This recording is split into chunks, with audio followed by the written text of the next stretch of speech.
ওকে, 4 জন 5 জন join করছো।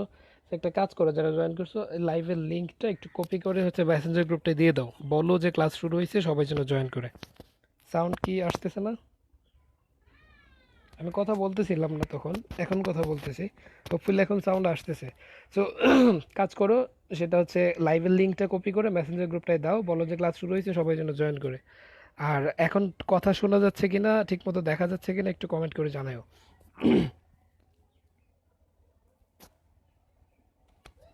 Sound নাই? এখন কি সাউন্ড নাই? সাউন্ড শোনা যাচ্ছে না?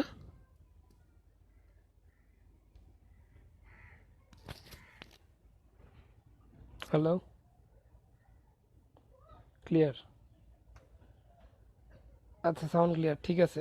শুরুতে আমি কথা বলতেছিলাম না, আঁকতেছিলাম খাতায়। তো তোমরা দুইটা কাজ, লিঙ্কটা কপি করে মেসেঞ্জার গ্রুপটাই দিয়ে দাও। আর অল ক্লিয়ার, ঠিক আছে, আমি শুনতে পাইছি, এখন ক্লাসটা শুরু করে দিই। আচ্ছা, তাহলে দেখো, আজকে আমরা পড়বো, আজকে আমাদের 10 নম্বর লেকচার স্থির তড়িৎ এবং চলতড়িতের উপর ইঞ্জিনিয়ারিং স্ট্যান্ডার্ড লেকচার আমরা করব। তো প্রথম যে লেকচারটা আমরা নিচ্ছি, এখানে একটা প্রবলেম দেওয়া আছে, দেখো যে 0.02 গ্রাম ভরের দুটি সমান পিচ বলকে 23 সেন্টিমিটার লম্বা দুগাছা সিল্কের সুতা দিয়ে কোনো এক বিন্দু হতে ঝুলিয়ে দেওয়া হলো। তাহলে এটা হচ্ছে বিন্দু, এই বিন্দু থেকে 23 সেন্টিমিটার লম্বা, 23 সেন্টিমিটার লম্বা, এইটাও 23 সেন্টিমিটার, এইটুকুও 23 সেন্টিমিটার। 33 সেন্টিমিটার লম্বা এমন দুই গাছা সিল্কের সুতা দিয়ে আমরা ঝুলাই দিলাম। তো এরা প্রত্যেকে সমপরিমাণ ও সমজাতীয় চার্জে চার্জিত। এই যে দুইটা পিচ বল, এদের চার্জের পরিমাণও সমান এবং সমজাতীয়। তাহলে এটাকে যদি, এটার চার্জ যদি ধরি প্লাস কিউ, এটার চার্জও হবে প্লাস কিউ, এরকম একটা কন্ডিশন। তো এরা পরস্পর হতে 20 সেন্টিমিটার দূরে গিয়ে সাম্য অবস্থায় থাকে। এরা পরস্পর হতে 20 সেন্টিমিটার দূরে, এই জায়গাটুকু হচ্ছে 20 সেন্টিমিটার দূরে, এই জায়গায় আইসা সাম্য অবস্থায় থাকে। আচ্ছা, তাহলে কয়েকটা জিনিস খেয়াল করো।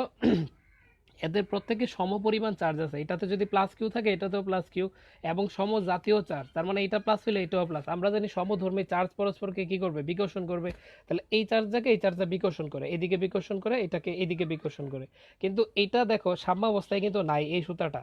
তো যদি বিকর্ষণ না করতে এটা সাম্য অবস্থায় চলে আসতে চাইতো, তাহলে এটা সাম্য অবস্থায় আসতে চায়, কিন্তু এইটার বিকর্ষণ বলটা এটাকে আসতে দেয় না। আবার এটাও সাম্য অবস্থায় আসতে চায়, এইটার বিকর্ষণ বলটা এটাকে আসতে দেয় না। হ্যাঁ, এরকম। সো এখান থেকে আমাদের বের করতে হবে প্রত্যেকটা আধানের চার্জের, প্রত্যেকটার চার্জের পরিমাণ কত, চার্জটা বের করতে হবে বেসিক্যালি। সো এখান থেকে চার্জ আমরা বের করব। বের করার জন্য কি করা যেতে পারে, তো আমরা দেখি এখানে কি কি বল কাজ করতেছে। সো ধরো আমরা যে কোনো একটা চার্জ নিয়ে কাজ করি, আমরা দুইটা চার্জ আছে, তো যে কোনো একটা চার্জের মান যদি আমরা বের করতে পারি, তাহলে তো অপরটা চার্জ বের করা হয়ে যাবে, কারণ প্রত্যেকটা চার্জের পরিমাণ সমান এবং সমজাতীয়। তাহলে আমরা এইটাকে নিয়ে কাজ করি, এখানে যে চার্জটা আছে। তো এই যে বলটা, পিচ বলটা, ওর কিন্তু একটা ভর আছে, ওর ভর কাজ করবে কোন দিকে, ওর ভর কাজ করবে নিচের দিকে। তাহলে নিচের দিকে কাজ করে ডাব্লিউ। আবার এই যে প্লাস কিউ চার্জটা, এটাকে কিন্তু এই চার্জটা বিকর্ষণ করে, কত বলে বিকর্ষণ করবে, কুলম্ব বলে। সো সেই বিকর্ষণের দিকটা হবে কোন দিকে, বিকর্ষণের দিকটা হবে কিন্তু, তুমি খেয়াল করে দেখো। আচ্ছা, আরো একটা কাজ কিন্তু আছে, আরেকটা জিনিস আছে এখানে, মোট তিনটা বল কাজ করবে। সো এর ভর, এর ওজন বলটা কাজ করে নিচের দিকে। আর এই চার্জটা এই চার্জটাকে বিকর্ষণ করে, তো এর বিকর্ষণ বলটা কাজ করে এই দিকে। আচ্ছা, তো এটা আমরা দেখবো একটু পরেই। আর আরেকটা জিনিস আছে, এটা তো একটা সুতা দেওয়া বাইধা দেওয়া হয়েছে, তাহলে সুতার যে টান, সুতার টান টি কাজ করে কিন্তু এই দিকে। হ্যাঁ, তাহলে এই দিকে যদি সুতার টান টি কাজ করে, টি এর একটা উপাংশ কিন্তু এই বরাবর কাজ করে। তাহলে টি এর সেই উপাংশটা কত?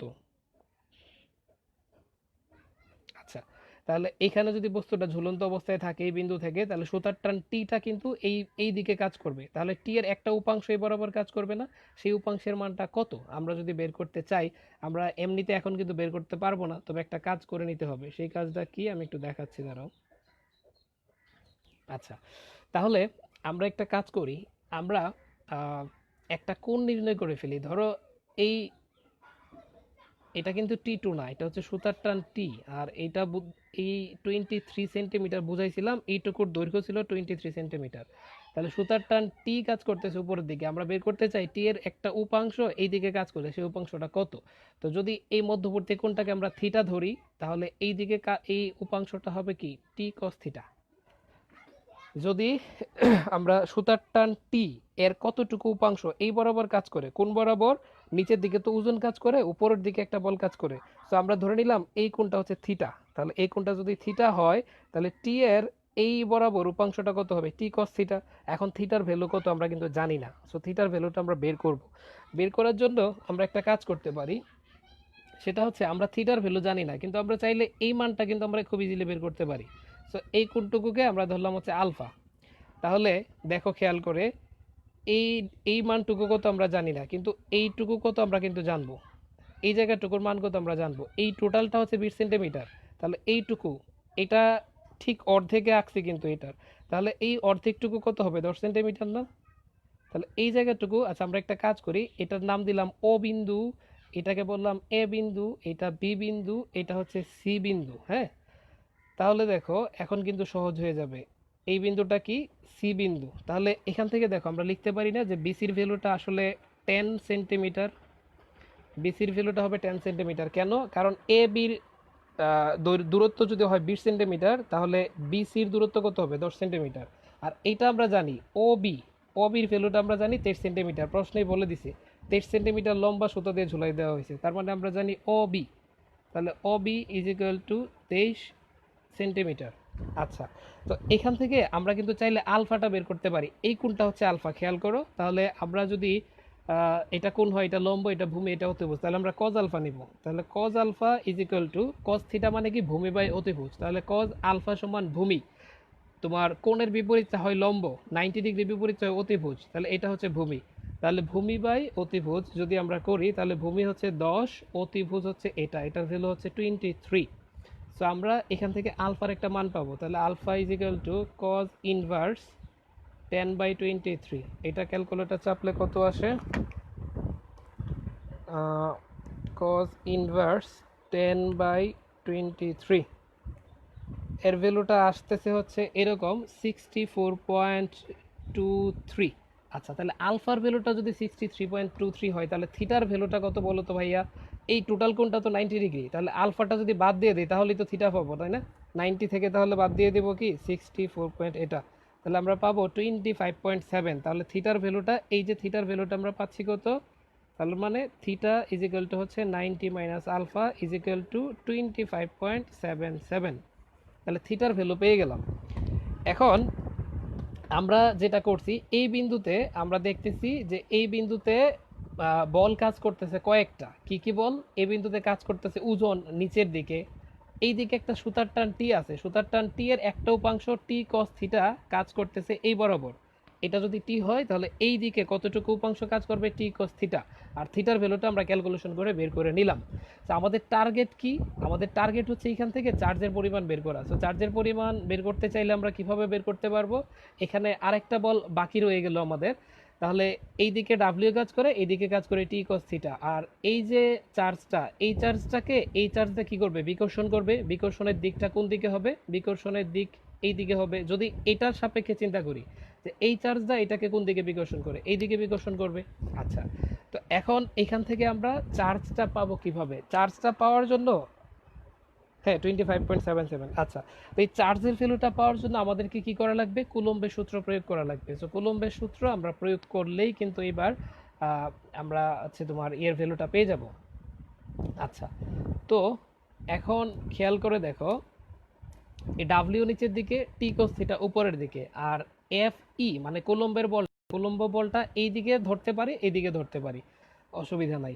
সো এখান থেকে আমরা যদি চার্জের মানটা বের করতে চাই, তাহলে এফ কিউ, এফ কিউ সমান সমান আমরা কি জানি? এফ কিউ সমান সমান হচ্ছে, আচ্ছা এফ কিউকে আরেকটা জিনিস দিয়ে প্রকাশ করে ফেলতে পারি চাইলে।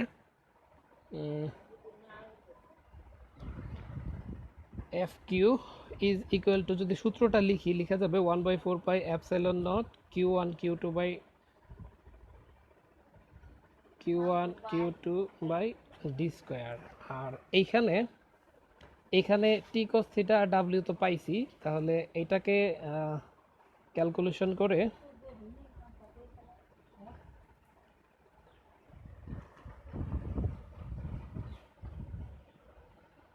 কিউ স্কোয়ার টি স্কোয়ার আচ্ছা, একটা কি যেন মিস করে ফেললাম।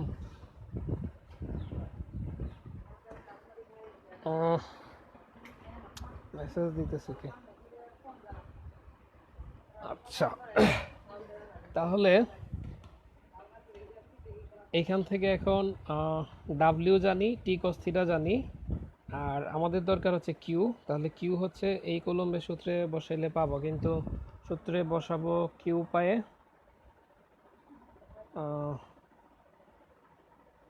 আচ্ছা, ও আমাদের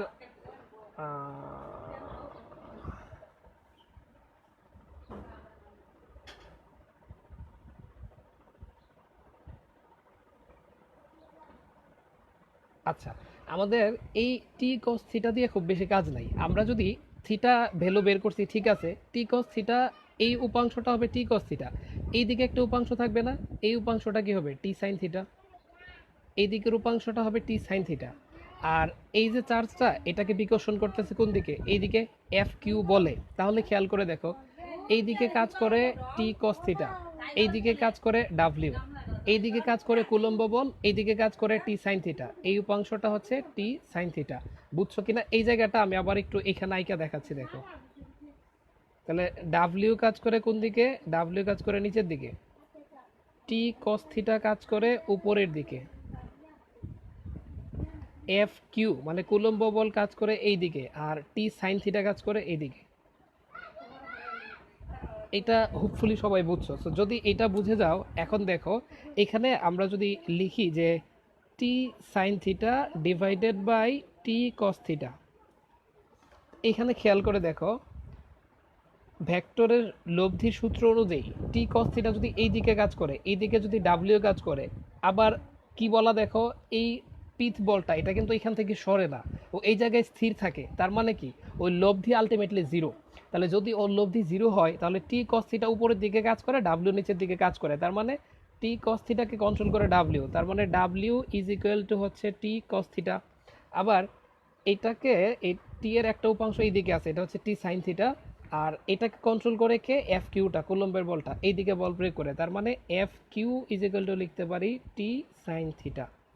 এইটুকু সবাই বুঝছো কিনা? এটা বুঝে ফেললেই কিন্তু তোমার কনসেপ্টটা এখন ক্লিয়ার হয়ে যাবে।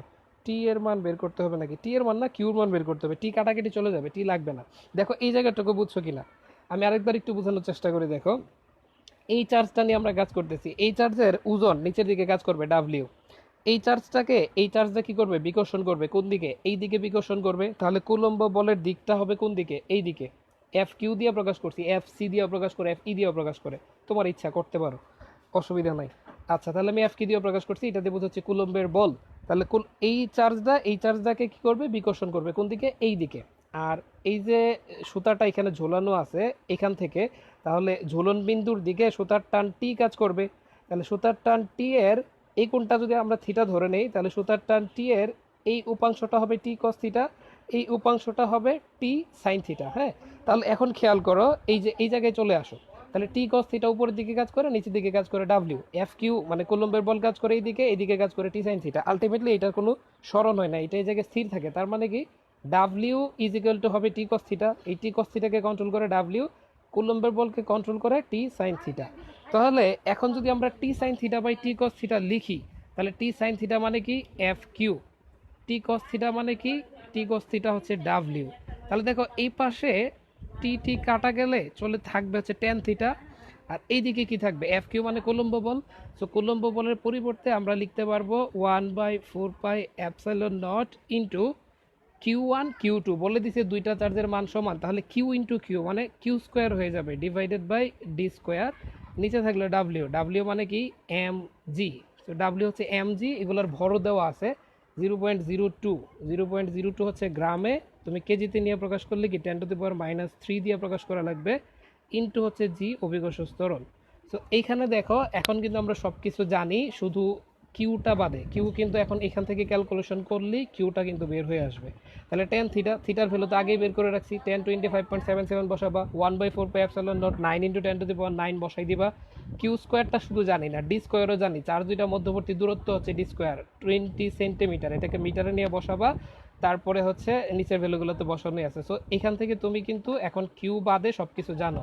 সো কিউ স্কোয়ারের মান পাবা, পরবর্তীতে কিউর মানটা পেয়ে যাবা। তো এটা তোমরা কমপ্লিট করবা, এমনিতেই বেশ বড় হয়ে গেছে আর এখানে জায়গাও নাই, সো আমি করে দিতে পারতেছি না। হোপফুলি প্রসেসটা বোঝা গেছে। প্রসেসটা আমি আরও একবার ক্লিয়ার করে দিয়ে দেখো। মানে এই বিন্দু থেকে দুইটা সমান চার্জের, সমান ভরের, সমান চার্জের, সমধর্মী বিপরীতধর্মী চার্জ ঝুলাই দিছে। ঝুলাই দিলে ওরা এই জায়গায় স্থির থাকে এইখানে।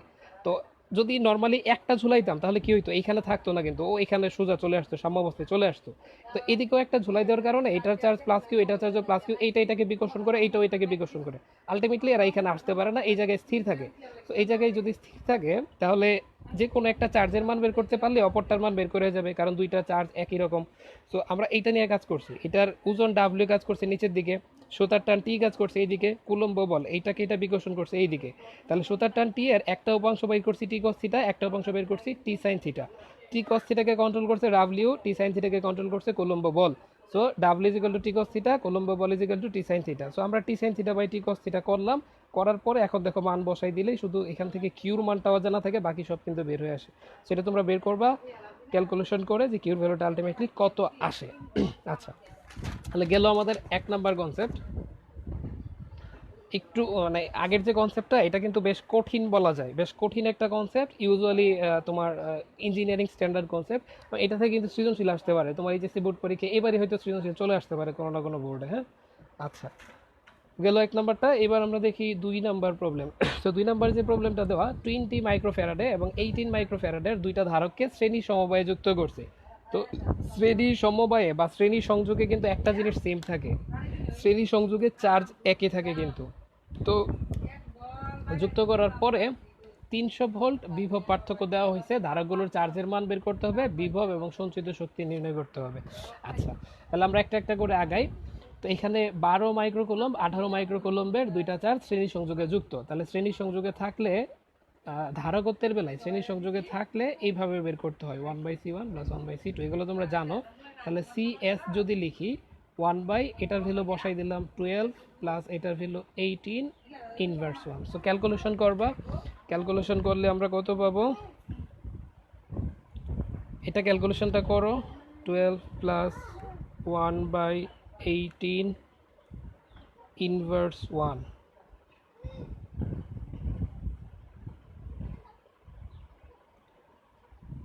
করে দিলে আমি জানি না আমার ক্যালকুলেটর ঠিক মান দিচ্ছে কিনা, আসে হচ্ছে 7.2। তাহলে তুল্য ধারকত্ব পাচ্ছি 7.2 মাইক্রোফ্যারাডে। আচ্ছা, এরকমই আসবে, কমে যাবে সিরিজে আছে যেহেতু। আচ্ছা, তো এখন এটা হচ্ছে তুল্য ধারকত্ব। তো শ্রেণী সংযোগে এই দুইটা ধারকত্বকে যুক্ত করছে, যুক্ত করে 300 ভোল্ট বিভব পার্থক্য দেওয়া হয়েছে। সো আমরা জানি C is equal to Q by V. তো এইখানে এই দুইটাকে কিন্তু যুক্ত করে তারপর বিভব পার্থক্য দেওয়া হয়েছে, তাহলে সিএস হবে, তুল্য ধারকত্বটা নেওয়া লাগবে। তো এখান থেকে কিউর value Q is equal to হবে কি সিএস ইন্টু ভি। তাহলে সিএস এর ভ্যালু পাইছি 7.2 মাইক্রোফ্যারাডে।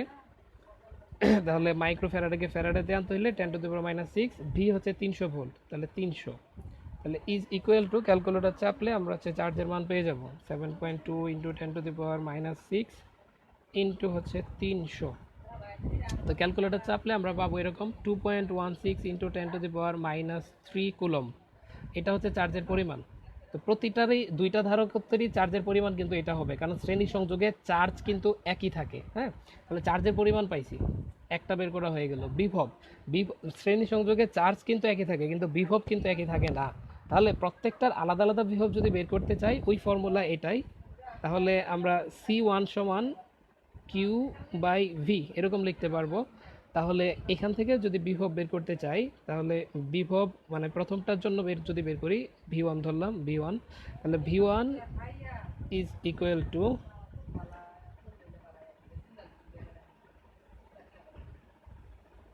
এটা CS,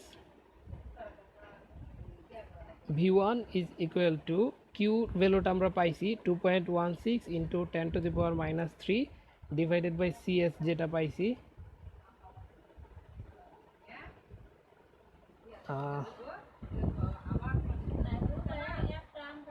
না হইল না। আমরা যখন এইটার জন্য বের করব তখন C1 ইজ ইকুয়াল টু লিখব কিউ বাই V1। সো এখান থেকে যখন যদি আমরা V1 বের করতে চাই তাহলে V1 is equal to Q by C1। তো কিউর ভ্যালুটা হচ্ছে এটা 2.16 ইন্টু 10⁻³ ডিভাইডেড বাই C1 এর ভ্যালুটা হচ্ছে 12 মাইক্রোফ্যারাডে, তাহলে 12 ইন্টু 10⁻⁶। ক্যালকুলেটর চাপলে এবার আমরা একটা বিভব পাবো। এটা হচ্ছে প্রথম ধারকত্বের বিভব। একদম সেম ওয়েতে তুমি C2 বের করবা, C2 is equal to Q by V2। So এখান থেকে তুমি V2টা পেয়ে যাবা। তাহলে V2 সমান কিউ, কিউর ভ্যালু হচ্ছে এটা 2.16 ইন্টু 10⁻³ আর C2টা হচ্ছে এটা 18 ইন্টু 10⁻⁶। ক্যালকুলেশন করবা, ভ্যালু চলে আসবে। তাহলে দুইটার আলাদা আলাদা বিভব বের করা হয়ে গেল। এখন সঞ্চিত শক্তির সমীকরণ দুইটার জন্য কিন্তু বের করতে হবে। U is equal to half CV², এটা হচ্ছে সঞ্চিত শক্তি। তুমি যদি প্রথম ধারকের সঞ্চিত শক্তি বের করতে চাও তখন হাফ C1V1²। তো C1 এর ভ্যালু তুমি জানো, V1 এর ভ্যালু এখানে পেয়ে যাবা, এখান থেকে বের করতে পারবা। তো এটা হবে U1।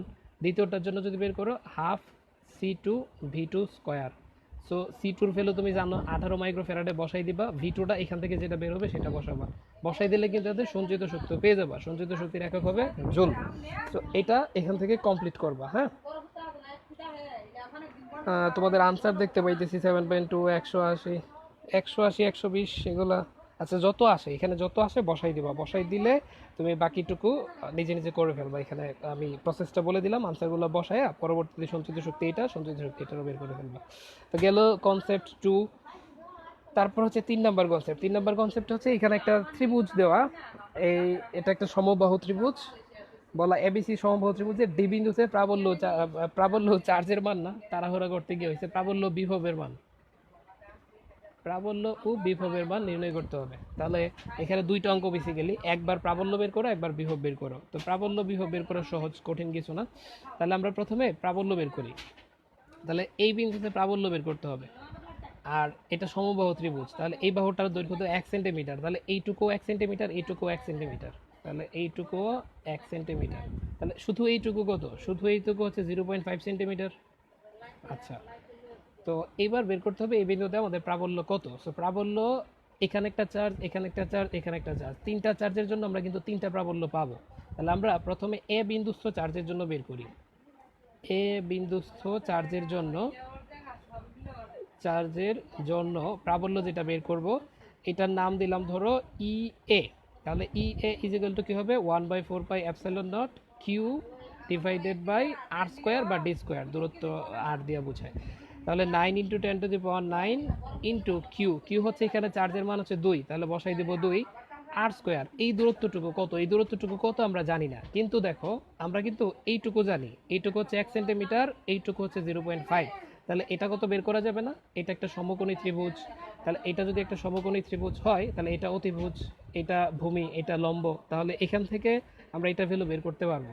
সো কিভাবে বের করবো? এটা ভ্যালু কত আমরা জানি না, ধরে নিলাম x। তাহলে আমরা লিখতে পারবো x² plus 0.5² is equal two 1। So এখান থেকে পাবো x² is equal two 1 minus, তাহলে √1 মাইনাস 0.5²। তাহলে আসবে হচ্ছে x এর ভ্যালুটা আসবে 0.87 সেন্টিমিটার। তাহলে এই দৈর্ঘ্যটুকু, এই ডিস্টেন্সটুকু আসবে 0.87 সেন্টিমিটারে। তাহলে 0.87 হচ্ছে সেন্টিমিটারে, তাহলে মিটারে কত 10⁻²। এর নিচে একটা স্কোয়ার আছে, স্কোয়ার করে দিব। সো দিলে এখানে একটা ভ্যালু পাবো 9 into 10⁹ into 2 divided by 0.87 into 10⁻² square. So calculation করলে একটা ভ্যালু তুমি পাও এরকম 2.37 ইন্টু 10⁻14, একক হচ্ছে নিউটন পার কুলম। এটা হচ্ছে এ বিন্দুস্থ চার্জের জন্য এই বিন্দুতে প্রাবল্যের মান হচ্ছে এটা। দিক কোন দিকে হবে আমরা দেখি, এটা +2 কুলম্বের একটা চার্জ, এখানে কোনো চার্জ নাই। তো মনে রাখবা প্রাবল্য বা বিভবের ক্যালকুলেশনগুলো করার সময় যদি কোনো বিন্দুতে কোনো চার্জ না থাকে তাহলে সেখানে মনে মনে +1 কুলম্বের একটা চার্জ কল্পনা করা যায়, মনে মনে +1। তাহলে এটা +2, এটা +1, তাহলে এই +2টা +1কে কি করবে? বিকর্ষণ করবে। কোন দিকে বিকর্ষণ করবে? এই দিকে। তাহলে ই এ যেটা আছে, ই এটা কাজ করবে এই বরাবর। হ্যাঁ, তাহলে ই এ কাজ করবে এই বরাবর। আচ্ছা, তাহলে আরো দুইটা চার্জ কিন্তু বাকি আছে, এখানে একটা চার্জ, এখানে একটা চার্জ। তাহলে আমরা বের করি বি বিন্দুস্থ চার্জের জন্য। বি বিন্দুস্থ চার্জের জন্য প্রাবল্য কত হবে, এটাকে যদি ইবি নাম দেই তাহলে ভ্যালুগুলো জাস্ট বসাই দিই, 9 × 10⁻⁹ into Q by R square. তাহলে কিউটা হচ্ছে কত, 2 কুলম। আর এখান থেকে এই পর্যন্ত দূরত্বটা কত, 0.5 সেন্টিমিটার। তাহলে 0.5, এটা কিন্তু সেন্টিমিটারে, তাহলে মিটারে নিলে 10⁻², স্কোয়ার করা লাগবে। তো এবার তুমি ক্যালকুলেটর চাপবা, চাপলে ভ্যালু যেটা পাবা সেটা হচ্ছে,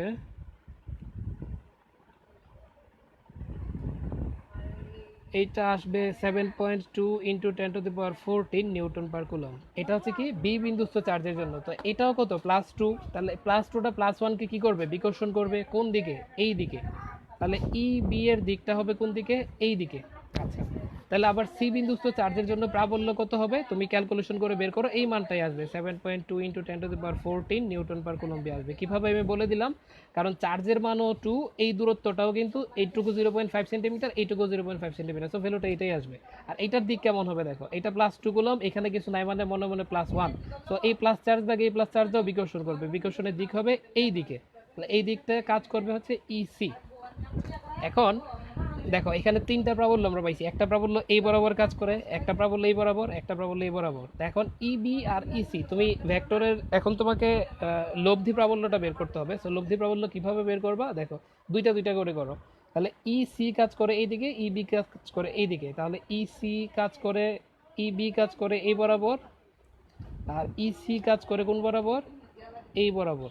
তাহলে এই দুইটার লব্ধি কত হবে, এই দুইটার লব্ধি হবে 0।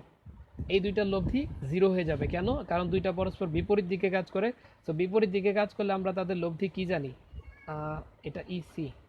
বিপরীত দিকে কাজ করলে আমরা লব্ধি নির্ণয় করি কিভাবে, তাদের বিয়োগফলের সমান। যদি দুইটা ভেক্টর পরস্পর বিপরীত দিকে কাজ করে তাদের লব্ধি হয় বিয়োগফলের সমান। সো যদি বিয়োগ করি, এইটা থেকে এটা যদি বিয়োগ করি, দুইটার মান তো সমান, তাহলে কত আসবে, আলটিমেটলি 0। তাহলে এই চার্জটার লব্ধি 0 হয়ে গেল, শেষ। এখন আর বাকি রইল কয়টা, একটাই প্রাবল্য বাকি রইল, ই এ। তাহলে একটাই যদি বাকি থাকে সেটাই আমাদের লব্ধি প্রাবল্য। সো এটার লব্ধি প্রাবল্য হবে ই এর যেটা ভ্যালু 2.37 × 10⁻14 নিউটন পার কুলম। এটা হচ্ছে এই বিন্দুতে প্রাবল্যের মান। এবং দিকটা কোন দিকে, দিকটা হচ্ছে এই দিকে। দিকটা হচ্ছে, দিক উল্লেখ করে দিব এইভাবে, এডি বরাবর। তাহলে দিক হবে হচ্ছে কোন বরাবর, এডি বরাবর। তাহলে এটা হচ্ছে ডি বিন্দুতে প্রাবল্যের মান। আচ্ছা, তাহলে ডি বিন্দুতে প্রাবল্য নির্ণয় করে ফেলছি। এখন বিভব, বিভব নির্ণয় তো খুব সহজ। বিভব ভি, বিভব বি, বিভব তো স্কেলার রাশি। তাহলে কি করতে হবে, এখানে তিনটা চার্জ আছে, তিনটা চার্জের জন্য এই বিন্দুতে আমরা তিনটা বিভব পাবো। সো বিভবগুলোর বেলায় কি করতে হয়, জাস্ট যোগ করে দিতে হয়। তাহলে বিভবের ফর্মুলাতে তিনটাতেই একটা জিনিস কমন আছে, সেটা হচ্ছে 1/4πε0। এবং প্রত্যেকটাতেই কিন্তু উপরে যে চার্জ থাকবে, চার্জের মান কিন্তু সমান। সো তুমি এখন বসাইতে পারো, সমান না হইলেও আলাদা করে বসাইতে পারো, Q1/R1 plus Q2/R2 plus Q3/R3। So এই ভ্যালুগুলো জাস্ট এখানে বসাই দিবা, 9 × 10⁹ Q1, Q2, Q3, R3 গুলো বসাই দিবা, দিলে তুমি এখানে আনসারটা পেয়ে যাবা। ওকে, সো এইগুলো হচ্ছে আমাদের কনসেপ্ট 3। আচ্ছা,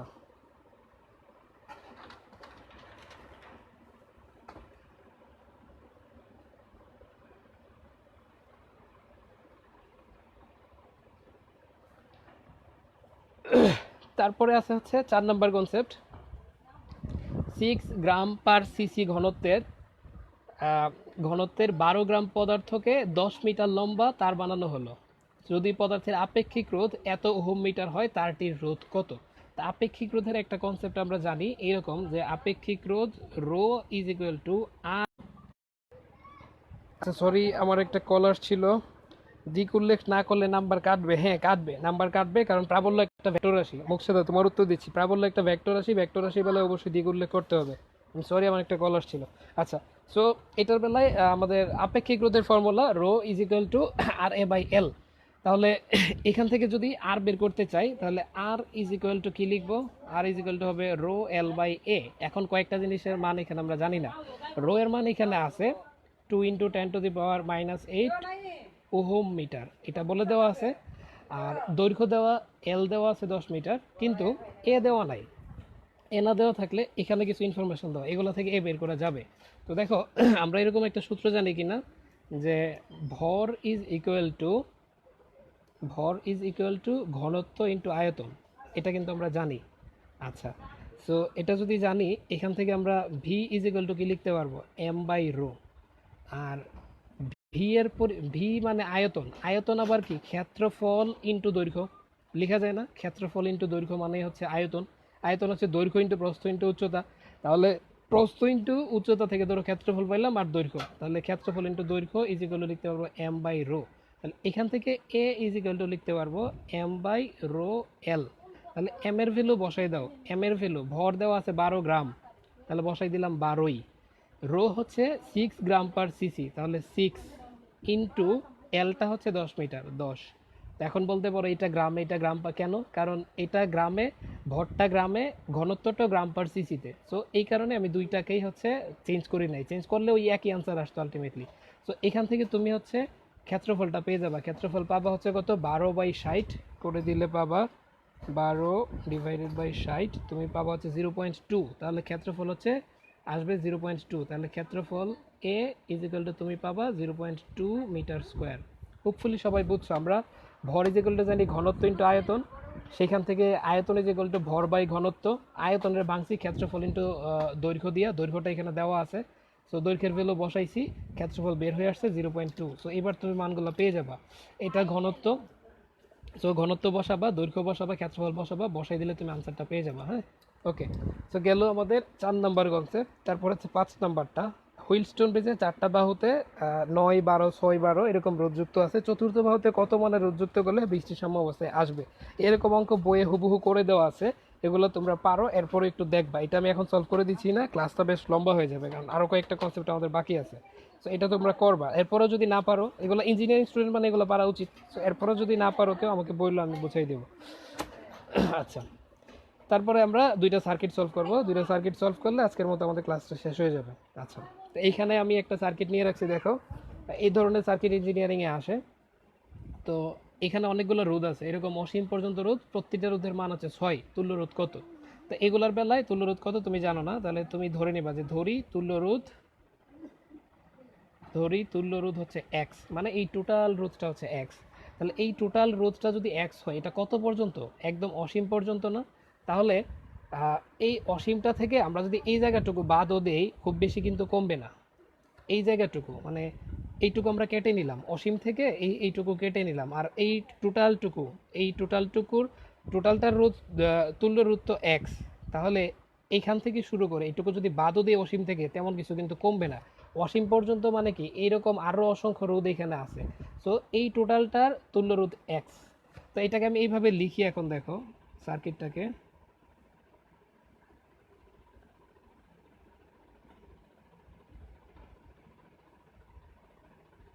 তো ধরে নিছি তুল্য রোধ এক্স, তার মানে এইটুকু আমরা যদি বাদ দিয়েও দেই তাও কিছু যায় আসে না, এই টোটালটার তুল্য রোধ তাও এক্স হবে। তাহলে এই টোটালটার তুল্য রোধ হচ্ছে এক্স। আর এইখানে এই রোধগুলো আমি বাদ দিয়ে নিয়েছিলাম, সো এই রোধগুলোর মান বসাই দিই, এটা 6, এটা 6, এটা 6। হ্যাঁ, তাহলে ধরে নিলাম আমরা টোটালটার তুল্য রোধ হচ্ছে এক্স। এখন এই তুল্য রোধ থেকে যদি এই অংশটুকু এইটুকু আমরা কাইটাও নেই, তাও কোনো ঝামেলা হবে না, তাও কি এটা তুল্য রোধ কি থাকবে, এক্সই থাকবে। সো এই টোটালটার তুল্য রোধ বসাই দিলাম এক্স, আর এখানে 6, এখানে 6, এখানে 6। তাহলে এইবার দেখো, এইবার কিন্তু আমরা হচ্ছে তুল্য রোধ ইজিলি বের করতে পারবো। তাহলে আমরা তুল্য রোধটা ধরে নিছি, কত ধরছি, তুল্য রোধ হচ্ছে এক্স। আর এইখানে যে রোধগুলো অবশিষ্ট আছে, এই এক্স এবং 6 আছে কিসে, সমান্তরালে, তার সাথে এইটা এবং এইটা আছে শ্রেণীতে। তাহলে 6 এই রোধটা লিখলাম, প্লাস এই দুইটা আছে কিসে, সমান্তরালে। তো যদি সমান্তরালে থাকে, এদের তুল্য রোধ যেন কীভাবে বের করতে হবে, 1/6 প্লাস 1/x এইভাবে। তাহলে নিচে হচ্ছে মানে দুইটা রোধ, দেখো R1 এবং R2 মানের দুইটা রোধ যদি সমান্তরালে থাকে, তাহলে তাদের তুল্য রোধ বের করতে হয় কিভাবে, নিচে R1 R2, আর উপরে কি থাকে দেখো, উপরে হয় হচ্ছে R2 plus R1 inverse. So ইনভার্সটা করার পরে আলটিমেটলি কি হয়, উপরে R1 R2 থাকে, নিচে থাকে দুইটা রোধের যোগফল। সো এই কাহিনীটা যদি আমি এইখানে করি, উপরে তাদের গুণফল, তাহলে উপরে 6 এবং x এই দুইটা সমান্তরালে, উপরে 6x, নিচে হচ্ছে তাদের যোগফল 6 প্লাস এক্স, প্লাস হচ্ছে এই দুইটা, এইটা শ্রেণী, এইটার সাথে এই দুইটার যে তুল্য রোধটা, এটা আমরা এখানে পাইলাম। আর এইটা এই দুইটার তুল্য রোধ এবং এইটা, এই তিনটা শ্রেণীতে আছে। তো এই তিনটা শ্রেণীতে করলে আলটিমেটলি তুল্য রোধ এক্স এর সমান হবে। সো আমরা ইকুয়েশনটা ফুলফিল হইলো। এখান থেকে তুমি এবার এক্স এর ভ্যালুটা বের করবা। এখান থেকে তুমি এবার এক্স এর ভ্যালুটা বের করবা। এরকম অঙ্ক কিন্তু তোমাদের আগেও ছিল। মানে হচ্ছে অসীম থেকে তুমি যদি কি ছোট্ট একটা অংশ বাদও দিয়ে দাও, তাও কিন্তু অসীমের কিছু কমবে না। তাহলে এই অসীমের তুল্যরোধ আমরা ধরে নিছি এক্স, তাহলে এই পর্যন্ত তুল্যরোধটা এক্স। আর এই যে তিনটা রোধ বাকি ছিল, এই তিনটা রোধ আমরা বসাইলাম, বসাই এবার তুল্যরোধ নির্ণয় করলাম। নির্ণয় করে এখান থেকে হচ্ছে এক্স এর ভ্যালুটা আমরা পেয়ে যাব। তো তুমি যদি করো 16-17 মতো পাবা, ক্যালকুলেশনটা করবা। এখন হচ্ছে জাস্ট সিম্পল আর গুণন গুণন করে তুমি এটা ভ্যালুটা পেয়ে যাবা। এই গেল হচ্ছে 6 number concept. 7 number concept short circuit. Short circuit থেকেও ইঞ্জিনিয়ারিংয়ে প্রশ্ন আসে। তো এরকম শর্ট সার্কিট দিলে তুমি কিভাবে বের করবা? তাহলে এগুলোর বেলায় তুমি যে মেথডটা অ্যাপ্লাই করবা সেটাকে বলে পয়েন্ট মেথড। পয়েন্ট মেথড মানে তুমি যখন বুঝতে পারবা না যে রুটগুলো শ্রেণীতে আছে না সমান্তরালে আছে, তখন তুমি পয়েন্টে নামকরণ করবা। তাহলে এটা এ পয়েন্ট, এ পয়েন্টে যখন একটা রুট পার হয়ে যাবে এটা বি পয়েন্ট হয়ে যাবে, তাহলে এই পয়েন্টটা হচ্ছে বি। বি পয়েন্টের সাথে সরাসরি যুক্ত আছে এই জায়গাটা, তাহলে এই জায়গাটাও হবে বি পয়েন্ট। কি বললাম? এটা এ পয়েন্ট, যতক্ষণ পর্যন্ত সামনে নতুন কিছু না আসবে ততক্ষণ পর্যন্ত ওই পয়েন্টটাই সেম থাকবে। তাহলে এটা এ পয়েন্ট, রোধ পার হয়ে তা সে আর এ থাকবে না, হয়ে যাবে বি। এই বি পয়েন্টের সাথে সরাসরি যুক্ত এই জায়গাটা, তাহলে এটার পয়েন্ট যদি বি হয় এটার নামও হবে বি। বি পার হইলো, বি পার হওয়ার পরে রোধ পার হওয়ার পরে নতুন একটা পয়েন্ট, এটার নাম হবে সি। এই সি এর সাথে আবার সরাসরি যুক্ত এই জায়গাটা, তাহলে এটার নামও কি হবে? এটাও হয়ে যাবে সি। সি পার হওয়ার পরে এটার নাম হয়ে যাবে ডি। তাহলে এইবার তুমি এক কাজ করো, তুমি রুটগুলোকে সাজাও। এটা তোমার এ পয়েন্ট, এটা বি পয়েন্ট, এটা সি পয়েন্ট, এটা ডি পয়েন্ট। তাহলে তোমার প্রথম যে রুটটা, এই রুটটা এটা আছে কার কার মাঝখানে? এ এবং বি এর মাঝখানে। তাহলে এ বি সি ডি, তাহলে এই রুটটাকে এ এবং বি এর মাঝখানে বসাই দাও। এই রূপটা এটা আছে বি এবং সি এর মাঝখানে, তাহলে এটাকে বসাও বি এবং সি এর মাঝখানে। এটা কার কার মাঝখানে? বি এবং সি এর মাঝখানে, তাহলে এটাকেও বসাও বি এবং সি এর মাঝখানে। এটা কার কার মাঝখানে? বি এবং সি এর মাঝখানে, তাহলে এটাকেও বসাই দাও বি এবং সি এর মাঝখানে। এটা সি এবং ডি এর মাঝখানে, একে দিয়ে দাও সি এবং ডি এর মাঝখানে। প্রতিটা রোধের মান 2। এখন তো সহজ হয়ে গেল, এই তিনটা সমান্তরালে আছে তার সাথে শ্রেণীতে আছে, সো প্রত্যেকটার মান 2। এবার তো তুমি ক্যালকুলেশন করলে আনসারটা পেয়ে যাবা। হ্যাঁ, তো এই হচ্ছে আমাদের 7 নাম্বার কনসেপ্ট। আচ্ছা, ফারহানুদ প্রশ্ন করছে তুল্যরোধ এক্স এর সমান কেন হলো? আচ্ছা, তুল্যরোধ এক্স এর সমান কেন হলো এই জায়গাটুকু সম্ভবত বুঝে নাই, আমি আরেকবার বুঝাই। এখান থেকে শুরু হয়ে অসীম পর্যন্ত চলতেছে, তাহলে আমরা ধরে নিলাম এই টোটালটার তুল্যরোধ হচ্ছে এক্স। ধরি তুল্যরোধ হচ্ছে এক্স, এই টোটালটার তুল্যরোধ এক্স। ওকে, তাহলে দেখো এই এটা তো একদম অসীম পর্যন্ত আছে, তাই না? তুমি যদি অসীম থেকে 1 বাদ দাও কি হবে? অসীমই থাকবে না? অসীম থেকে 2 বাদ দাও কি হবে? অসীমই থাকবে। তাহলে অসীম থেকে আমরা এইটুকু অংশ ধরো বাদ দিয়ে দিলাম। অসীম, এখন যে বাকিটুকু আছে অসীম পর্যন্ত, মানে এটা যদি বাদও দিয়ে দিই, আলটিমেটলি কি এই সার্কিটের কোনো চেঞ্জ হয়? দেখো এটা ধরো নাই, না থাকলে এই সার্কিটই আবার আগের মতোই হয়ে গেল না? তার মানে কি এখনও এই টোটালটার তুল্যরোধ কত হবে? এক্সই হবে না? তাহলে এই টোটালটার তুল্যরোধ কিন্তু এক্স। হ্যাঁ, তাহলে এই টোটালটার তুল্যরোধ এখনও হচ্ছে এক্স। তো আমরা এই টোটালটার তুল্যরোধ পাইলাম কত? এক্স। তো এই এক্সটা এখানে বসাইলাম, বুঝছো কিনা? এই এক্সটা এখানে বসাইলাম, আর এটার মান 6, এটার মান 6, এটার মান 6 বসাই দিলাম। এখন টোটালটার তুল্যরোধ কত? এক্স না? তাহলে এক্স ইজ ইকুয়াল টু, মানে ইকুয়েশন তো আমাদের একটা বের করা লাগবে, কারণ এক্স তো কোনো ডিফাইন্ড ভ্যালু না, এক্সটা তো বের করতে হবে। তো তার জন্য আমরা কি করব, এই টোটালটার তুল্যরোধ কত? এক্স। আর এই তুল্যরোধটা আসছে কিভাবে? এই 6, এই 6, এই 6 এবং বাদ বাকি টুকুর যে তুল্যরোধ সেটুকু এক্স করে ক্যালকুলেশন করে এখান থেকে এক্সের ভ্যালু বের করবে। ওকে, সো এই হচ্ছে আমাদের 6 নাম্বার কনসেপ্ট। এরপরও যদি না বুঝো এটা, এরপরও যদি না বোঝাই, আমি নেক্সট ক্লাসে বুঝাই দেবো আবার। আজকে আর আপাতত টাইম নাই, অনেক সময় দেরি হয়ে গেছে। আমি আজকে আসলেই চাপের মধ্যে ছিলাম, বাসায় গেস্ট ছিল, খালাতো ভাই বোন আসছিল, তো একটু টাইম দেওয়া লাগছে। আর এই হচ্ছে আজকের ক্লাস। হ্যাঁ, সো তোমাদের হোমওয়ার্ক থাকবে এই যে 7টা কনসেপ্ট করাইলাম, এগুলো বুঝে বুঝে তোমরা ইয়ে করে ফেলবা। এরপর এই জায়গাটুকু যদি না বুঝো আমি আবার বুঝাই দেওয়ার চেষ্টা করবো। আপাতত আজকে এই পর্যন্ত থাক। নেক্সট এই হোমওয়ার্কগুলো দেখাবা তোমরা, 7টা কনসেপ্ট খাতায় সুন্দর করে নোট করে আমাকে ইনবক্সে দেখাবা, অথবা এইচএস এডুকেশন বাংলাদেশ গ্রুপে পোস্ট করে দিবা। হ্যাঁ, সো আজকে এই পর্যন্ত। আল্লাহ হাফেজ।